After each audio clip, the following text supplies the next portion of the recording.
मैं विपक्ष में होने के बावजूद भी आपने अभी मुझे वापस मौका दिया। मैं आपका तहे दिल से शुक्रिया अदा करता हूं। विपक्ष में थोड़ी है सर, निर्दलीय है, लेकिन इस जगह बैठते पता नहीं कहां बिठा दो। इतिहास के पन्नों में दो सूचियां बनती हैं। एक सूचियां है जो जिम्मेदारी लेके इस्तीफा दिए हैं उन लोगों की बनती है, और दूसरी बनती है जो जिम्मेदारी ना लेके इस्तीफा ना दिया। वो किस सूची में जाना चाहते हैं वो तय करेंगे। हम तो वो तो वही करेंगे। विशाल पाटिल। माननीय अध्यक्ष महोदय, इस अवसर के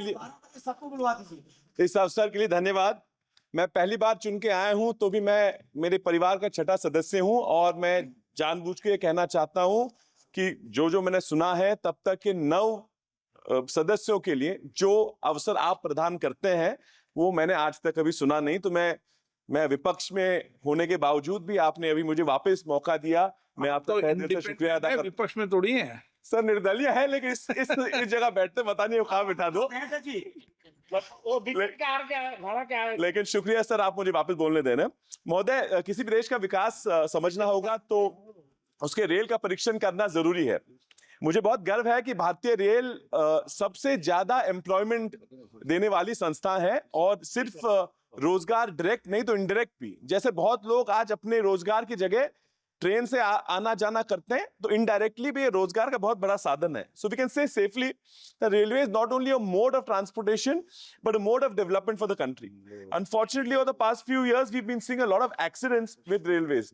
जैसे कि एनसीआरबी 2022 का आंकड़ा दिखाता है कि 2017 से 2021 तक लगभग 10,000 रेल संबंधित मौतों का यहाँ पे आंकड़ा दिखाया जाता है। लेकिन इन अनफॉर्चुनेट इंसिडेंट्स के बावजूद भी अपने इस बजट में सिर्फ 5% या 5% की बढ़ोतरी की है। इस सरकार को याद दिलाना चाहता हूं कि जब वो सरकार में थे 1999 में, तभी रेल मंत्री जी ने इस्तीफा दिया था एक घटना पे। माननीय रेल मंत्री जी तो प्रशासन से में काम कर चुके हैं, तो मान के चलता हूं कि जिम्मेदारी का मूल्य वो पूरी तरह समझते होंगे। मैंने उन्हें आपके माध्यम से बताना चाहूंगा कि सभापति जी महोदय, इतिहास के पन्नों में दो सूचियां बनती हैं। एक सूचियां है जो जिम्मेदारी लेके इस्तीफा दिए हैं उन लोगों की बनती है, और दूसरी बनती है जो जिम्मेदारी ना लेके इस्तीफा ना दिया। अब मैं तो विपक्ष हूं, तो हम विपक्ष के लोग शायद आपको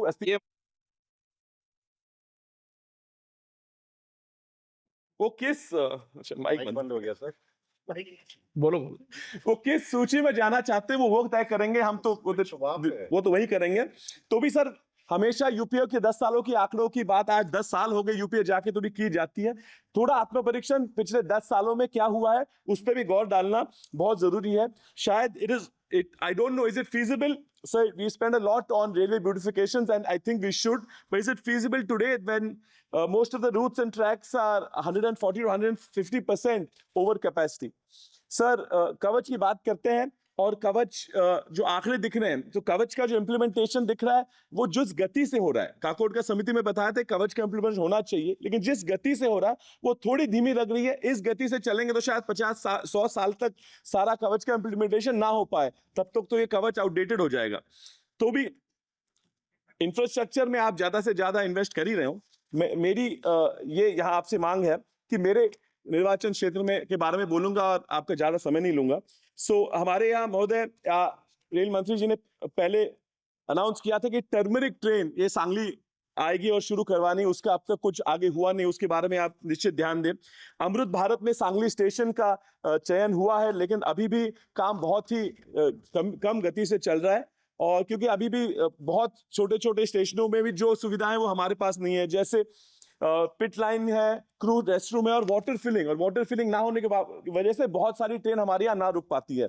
There are many demands for extensions, increasing frequency, restarting of trains, as well as connecting Sangli to other cities. Then starting of the Vande Bharat, which will stop at Sangli. Also building a new track from Karad to Pandharpur, which would go through the Khanapur, Atpadi, Karega talukas of my districts. And this also includes restarting of a lot of trains that were started before the election and for somehow they've stopped. So I think there are many issues, and I'll make a list and send them to you by saving the time of the House. I would just say that there is a lot expected from you. You obviously have a background which is not political, तो आपसे बहुत अपेक्षाएं हैं। मैं उम्मीद करता हूं कि हमारे क्षेत्र के लिए और महाराष्ट्र के लिए और देश के लिए आप कुछ तो कर पाए। धन्यवाद अध्यक्ष महोदय।